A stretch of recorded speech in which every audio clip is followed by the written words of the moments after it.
soir de première à Hollywood.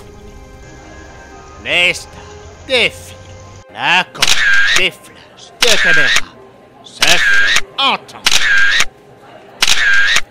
Le champagne attend à son beau frère parmi toutes ces paillettes et ce glamour.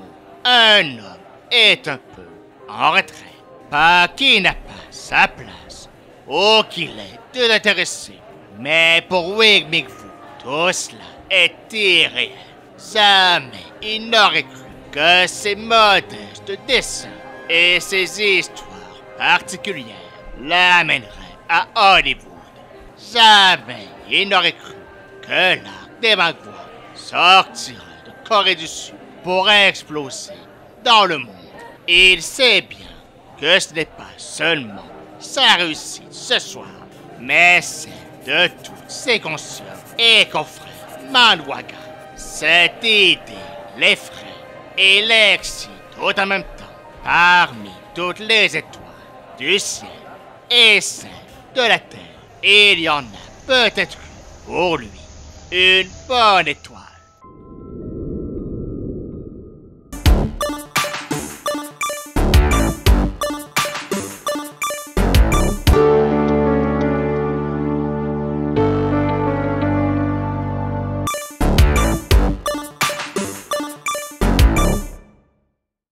Priest est un Soyeon manhwa de Young Ming-woo, publié depuis 1998 dans le magazine Koremitsan.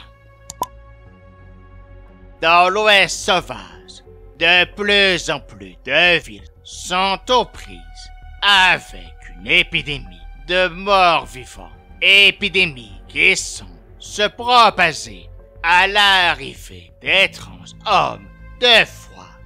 En simultané, un prêtre du nom d'Ivan Isaac a l'allure aussi effrayante que ses morts vivants poursuit ses messagers d'un dieu sombre afin de se venger. Tout ceci au nom d'une lutte aussi cachée que millénaire. Yang Ming-woo est né le 14 avril 1973 à Séoul, en Corée du Sud. Fils d'un militaire, il change d'école 9 fois avant ses 16 ans et déménage 14 fois. Difficile pour lui de se construire une vie sociale. Il trouve refuge dans les dessins afin de canaliser ses émotions et son vécu. Sans trop y croire, il soumet en 1993 l'histoire Sensimbu Emgi, pour laquelle il remporte le prix d'excellence du magazine Time, ce qui lui permet de publier dès 1994 une première série, Wangan Champo Yeon Jaon DN, trouvant son style étrange et trop éloigné des goûts du public. Il emprunte un style qui, selon lui, leur plaira plus. C'est ainsi qu'en 1996, il enseigne avec Taiho Okupokoki, qui consolide son statut de manhwaka professionnel. C'est finalement quand il assume pleinement son univers qu'il connaît enfin un succès durable.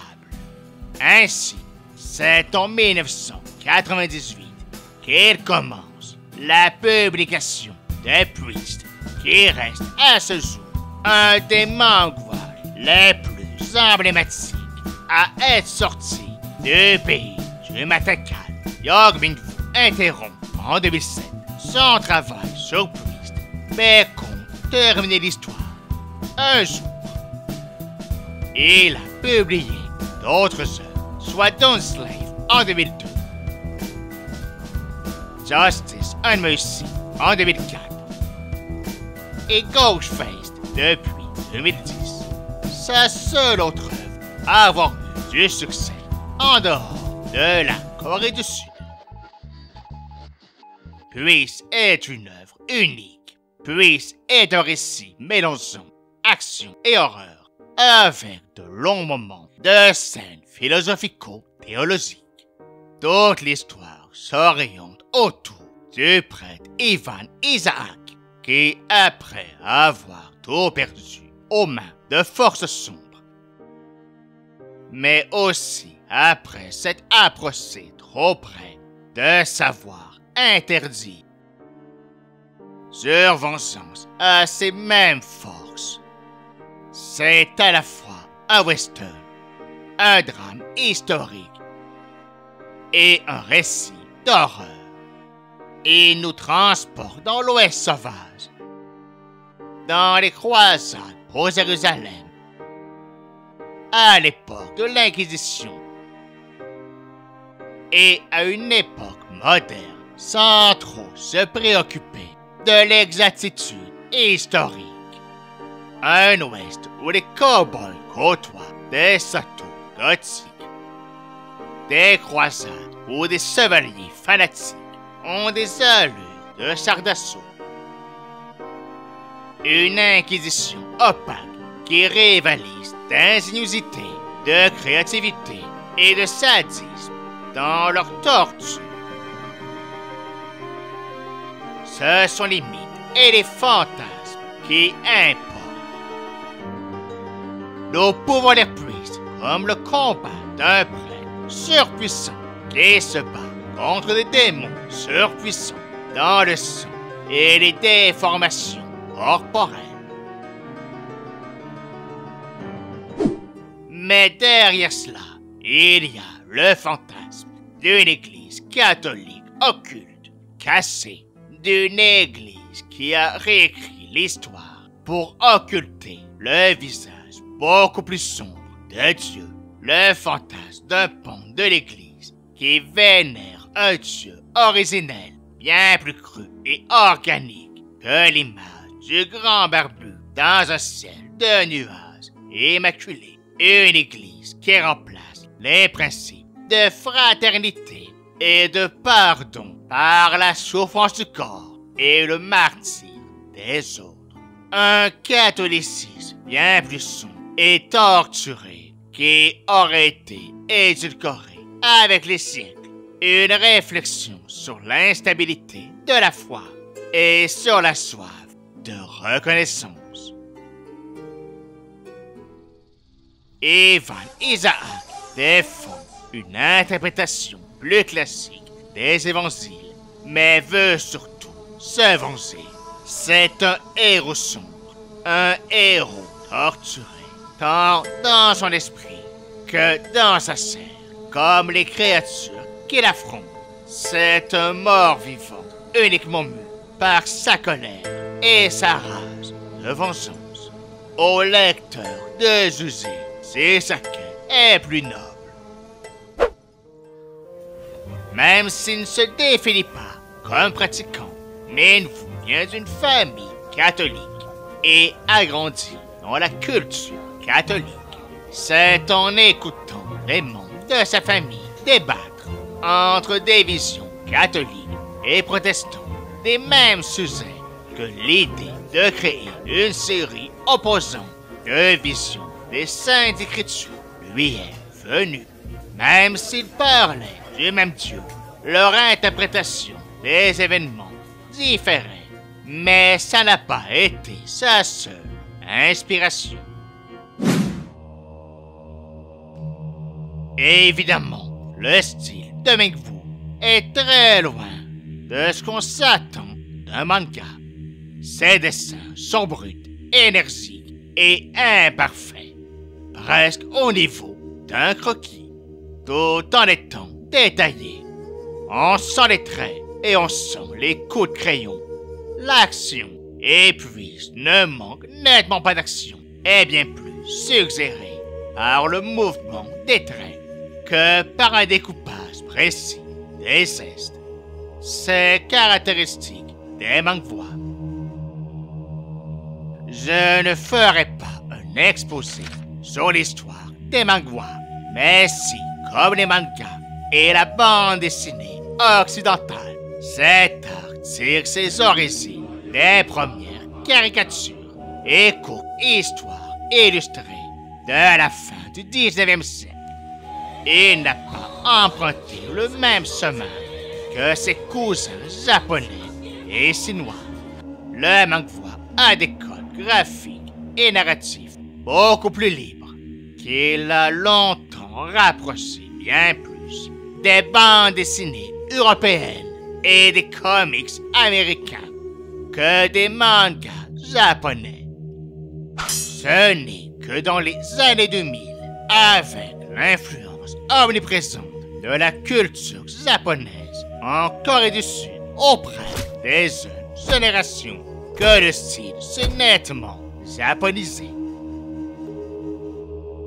Yang Ming-wu n'est pas de cette génération, sans s'en être totalement coupé au vu de ses œuvres plus récentes. Son twist, tant au niveau esthétique que thématique, peut faire penser à Hellsing, sorti dans les mêmes années. Voire un Colo Sedutsi plus récent. De la même façon que la série s'inscrit dans ce mouvement d'œuvres gothiques, sombres et cauchemardesques des années 80 et 90 que représentent des comics comme Spawn,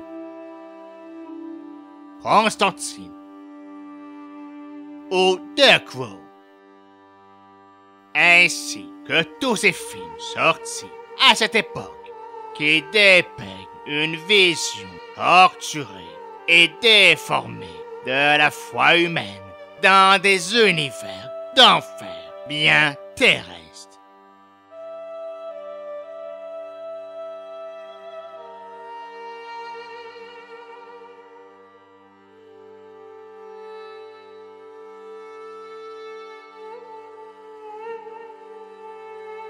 Ming-wu, dans des entrevues, a confirmé s'être essentiellement inspiré du jeu vidéo Blood qui plonge le joueur dans un univers mêlant western et horreur. Mais il s'est aussi inspiré des romans Vampire Hunter D d'Hideyoki Kiguchi, magnifiquement illustrés par Yoshitaka Amano, et de l'œuvre de Clive Barker, particulièrement la série des Hellraiser.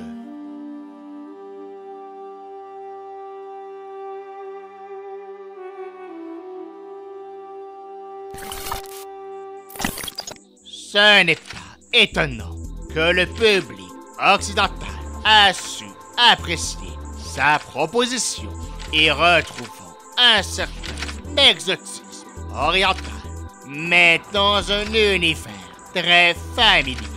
La série est publiée dès 2002, tant en France qu'aux États-Unis, acquérant vite un statut culte chez les connaisseurs. C'est en 2005 que le jeune scénariste Corey Goodman propose à la compagnie de production Screen Gems un scénario adaptant le manga au cinéma. La compagnie y voit une belle opportunité de continuer leur domination du genre d'action horrifique futuriste, commencé avec les séries inexplicablement un succès des Resident Evil et Underworld. Il pense au départ au réalisateur Andrew Douglas, connu à l'époque pour le remake d'Amityville avec Sarah Buckley qui explosait alors comme roi d'Espagne dans le rôle titre, avec un tournage au Mexique en octobre 2006. Mais rien n'a abouti et le projet est resté sur leur tablette. Jusqu'à ce qu'un jeune spécialiste des effets spéciaux attire leur attention avec son projet de film d'horreur apocalyptique, Scott Stewart. Dans le futur, la Terre a été détruite par le combat millénaire entre l'humanité et les vampires. jusqu'à ce que l'Église catholique, fidèle aux enseignements martiaux de Christ, crée les prêtres, des guerriers surentraînés. L'un d'eux apprend la disparition de sa nièce au gré des vampires, que l'Église prétend disparue. Il va désobéir à ses supérieurs et partir la retrouver en compagnie du petit ami de cette dernière. Scott Stewart est un réalisateur américain. Il n'y a aucune information sur son lieu et son année de naissance. Passionné de cinéma, c'est pourtant dans le domaine des effets spéciaux numériques qu'il se dirige après l'université. Il commence sa carrière en 1996 sur les effets spéciaux numériques sur l'incompris Mars Attack de Tim Burton avant de joindre l'équipe du Monde Perdu sur Jurassic Park. Il cofonde en 1999 la compagnie d'effets spéciaux des Orphanages. Au sein de celle-ci, Stewart travaille entre autres sur les films Sin City, Harry Potter, la Coupe de Feu, Pirates des Caraïbes, Superman Return, The Host, Une nuit au musée et Iron Man. Mais il n'a pas mis de côté son amour du cinéma et de la réalisation. Dès ça, en 2000, il signe un court-métrage, What We Talk About When We Talk About Love, série de nouvelles de Wyman Colville. Ayant de plus en plus de contacts dans le milieu d'Hollywood, il parvient en 2008 à intéresser les compagnies de production Boatfilm et Screen Gems à son scénario, écrit avec Peter Screen. Lésion. Le film s'oriente autour d'un groupe d'inconnus pris dans un café au milieu du désert, attaqués par des démons. Leur seul espoir est l'archange Michael, venu les défendre. Le film pouvait quand même compter sur les acteurs de Discreet, Terence Gibson, Kevin Durant et surtout Paul Bettany, qui prête ses traits à Michael avant même que le film n'atteigne les cinémas en 2010. Screen Gems voit en Stewart le réalisateur parfait pour leur procès de Priest qui prend la poussière depuis 3 ans. C'est bien qu'ils annoncent en 2009 que Stewart récupère le procès en réécrivant le scénario de Corey Goodman. Et c'est ce même Paul Bettany qui assure le rôle titre, entouré de Carl Urban, Maggie Q, Lily Collins, Brad Dourif, Cam Zigendet, Stephen Myers et du légendaire Christopher Plummer. Après Priest, Stewart a réalisé d'autres films mêlant horreur et science-fiction, Dark Skies, avant de se tourner vers la télévision et la pub. Je dis souvent dans mes chroniques que les créateurs des films ont essentiellement transposé l'histoire du manga dans leurs films en y apportant des changements cosmétiques. Pas ici. Priest le film a peu à voir avec Priest le manga. Si l'œuvre d'Hemingway se rapprochait d'un western. Le film de Stewart est un film post-apocalyptique qui emprunte à plusieurs genres mais tout autant à la science-fiction, à l'horreur, qu'à l'action pure. Déjà, l'aspect post-apocalyptique ne fait aucun sens. La narration du début mentionne que la Terre a été détruite par la guerre entre l'humanité et les vampires. Mais jamais comment une guerre peut ravasser des régions, mais une planète entière, avec ses étendues d'océans, de forêts et de glace, vraiment? Alors qu'il aurait suffi de dire que, par exemple, les humains ont voulu exterminer les vampires sous une pluie de bombes atomiques qui a créé un dérèglement climatique, ou qu'ils ont installé des miroirs spatiaux pour éclairer la Terre en permanence, causant un réchauffement climatique. L'aspect post-apocalyptique, autre que pour faire stylé, sert uniquement à justifier l'esthétique western et terre sauvage dévastée, sans loi. Au-delà de cela, le Priest de Scott Stewart est une adaptation plus que libre des mangas. Un scénario construit autour des masses fortes du livre, mais prise hors contexte.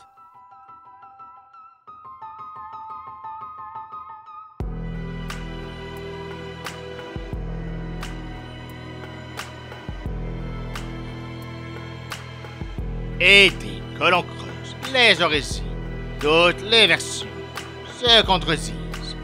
Le film donne l'impression d'être un scénario neutre, auquel on aurait greffé maladroitement des éléments du manga pour profiter de sa popularité, comme Screen Gems l'avait déjà fait avec le premier film de Resident Evil. Par exemple, un film Judge Dredd, mettons, il n'aurait finalement pas eu les droits. Les deux univers se ressemblent étrangement avec des mégalopoles dystopiques, des corps de guerriers surpuissants, un conseil obscur qui contrôle tout, un monde post-apocalyptique en dehors des villes peuplé de monstres, et un héros qui se rebelle contre l'autorité pour accomplir sa mission. Mais à lire les rares entrevues de Corey Goodman, c'est bien un scénario fidèle à l'œuvre d'Ingmar qu'il avait écrit.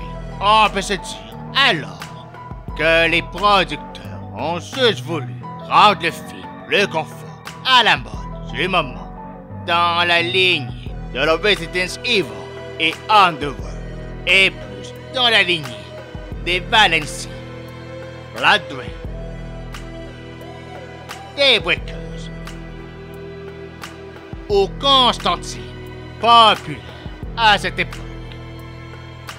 Mais là aussi, Scott Stewart a confirmé que c'était le film qu'il voulait faire, en s'inspirant de plusieurs films, mais surtout du mythique La prisonnière du désert de John Ford, où John Wayne doit retrouver une jeune fille kidnappée par des Amérindiens en compagnie du petit ami de cette dernière, avant que ces sauvages la contaminent. C'est exactement l'histoire de Preach, avec des motos plutôt que des chevaux et plus d'explosions. Young Min-woo a été impliqué dès le début dans le procès de Stewart, apportant son opinion sur le scénario et la direction artistique et visitant le plateau, procès qu'il approuve totalement et apprécie à ses yeux et à ceux de Stewart. Le film se déroule après la fin de l'histoire du manga dans son futur. Il a même caressé l'idée de faire un préquel en mangue, puis Purgatory, qui aurait relié les deux histoires. Procès que Minfu a abandonné, mais qui a été récupéré par des créateurs américains. Ça me semble surtout une excuse pour légitimer le procès, car à aucun moment du film, l'histoire ne fait de référence ou de lien avec le manga. Le prêtre du film n'est pas Ivan Isaac. Black Hat n'est pas Temusa Rella. Lucy n'est pas Tina Isaac. Ce sont de nouveaux personnages sans lien. Les personnages sont simples et stéréotypés, mais efficaces. Le prêtre est un héros en tout, badass, et qui fait du kung-fu. Rien de plus. Black Hat est un ancien prêtre devenu vampire, et comme on ne voit pas qu'il était dans son passé, il reste uniquement un méchant, sans justification de ses actions, et au pouvoir qui sont selon les besoins du scénario. Lucy est une simple demoiselle en détresse, oubliée toute profondeur psychologique. Les personnages dans le manga n'avaient pas une psychologie des plus complexes, mais chacun passait par un chemin d'expérience qui leur donnait une certaine dimension.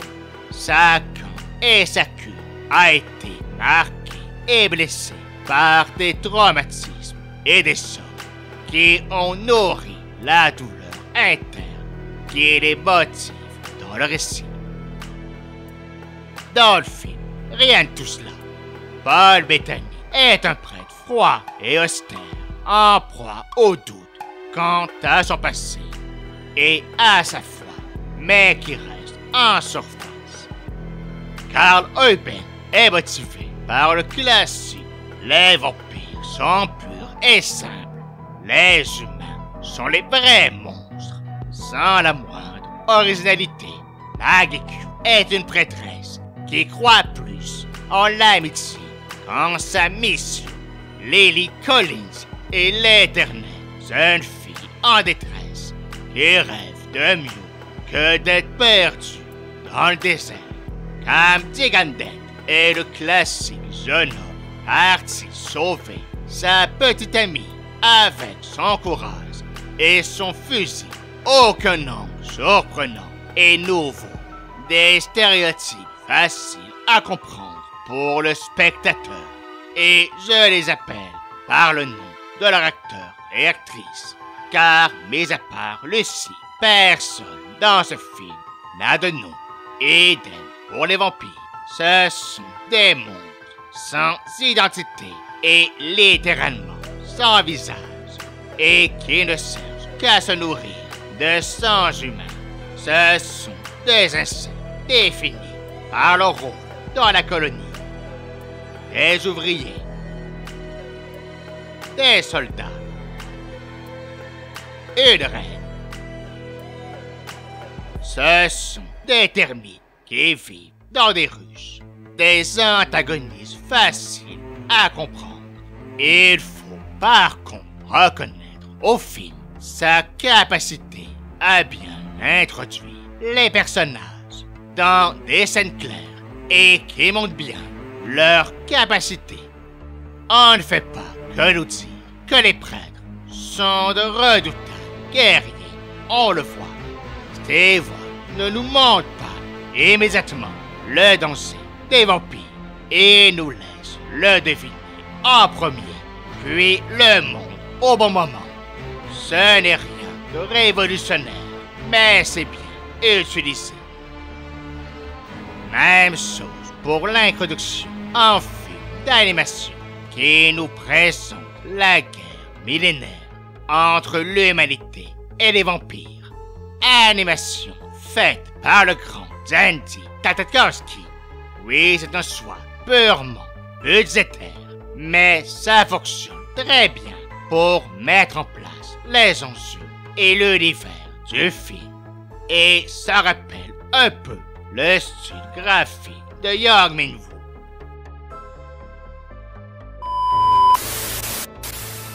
Parce que malgré les défauts que j'ai nommés, Grease reste un beau film visuellement qui tente de construire son propre univers et sa propre esthétique, venant de la part d'un ancien technicien d'effets spéciaux.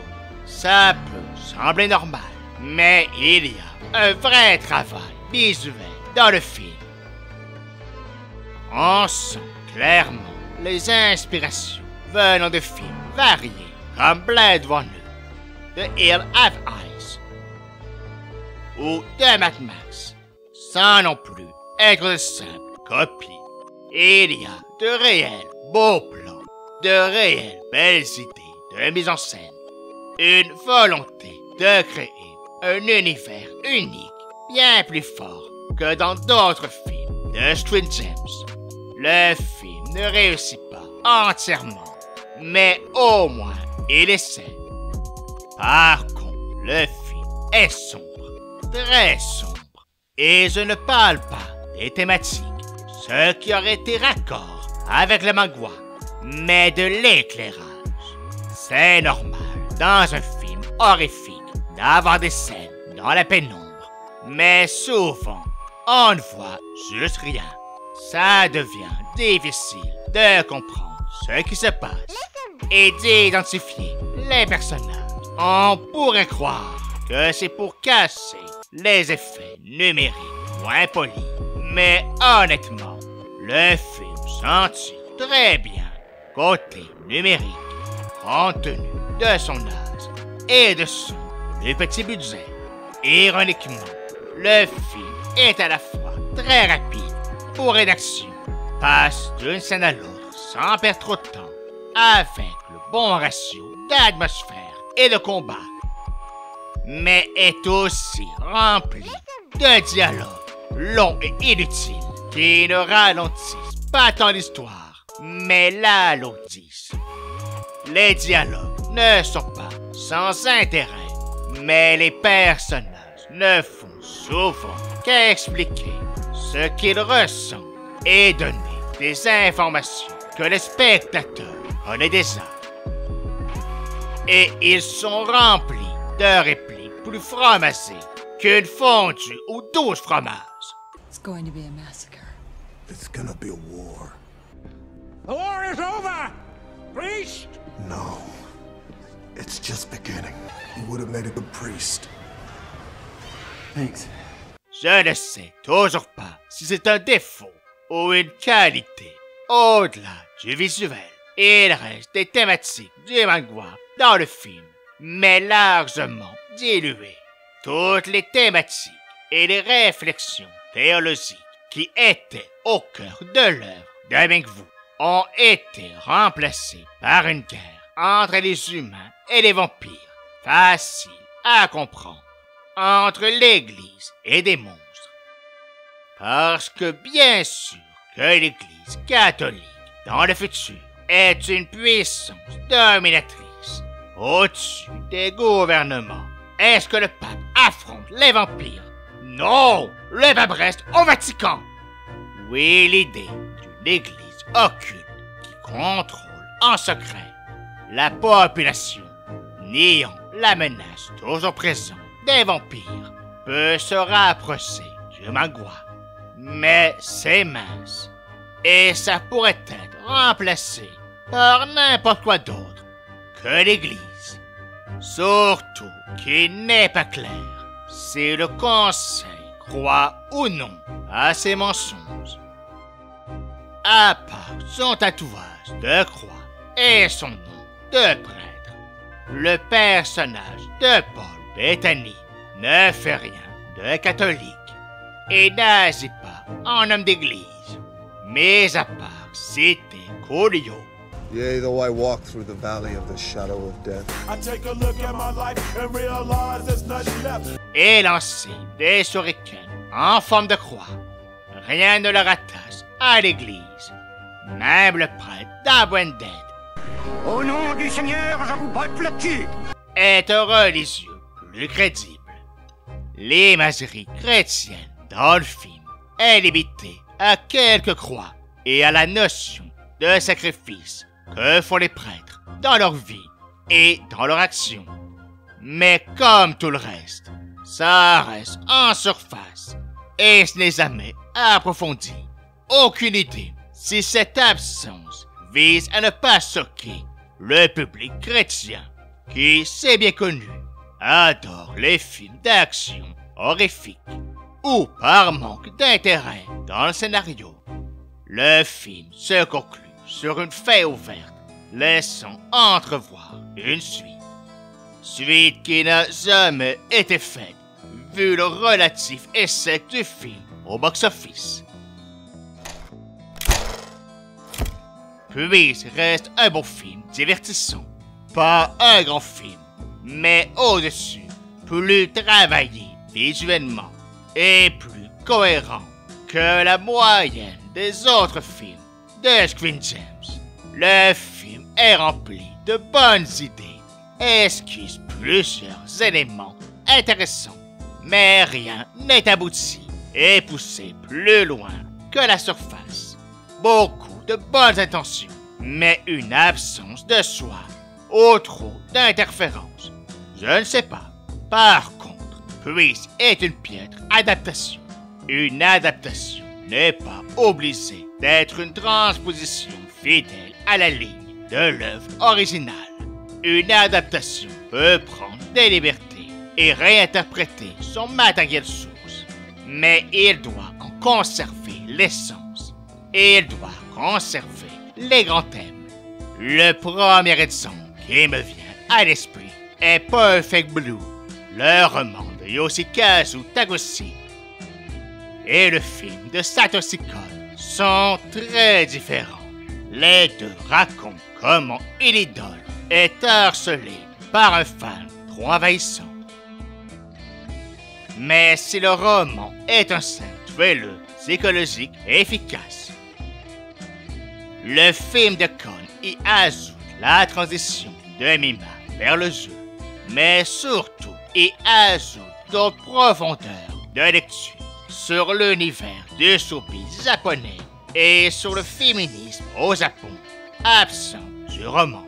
C'est une adaptation libre dont les changements sont pertinents et dans la continuité de ce que propose l'œuvre originale.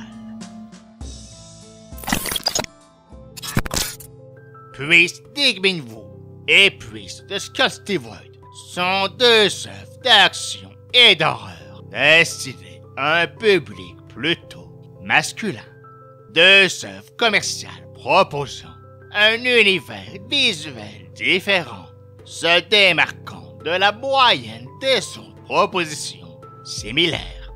Deux œuvres qui n'ont pas connu un succès commercial fulgurant, mais qui ont développé avec les années des statuts d'œuvres cultes pour une communauté dévouée.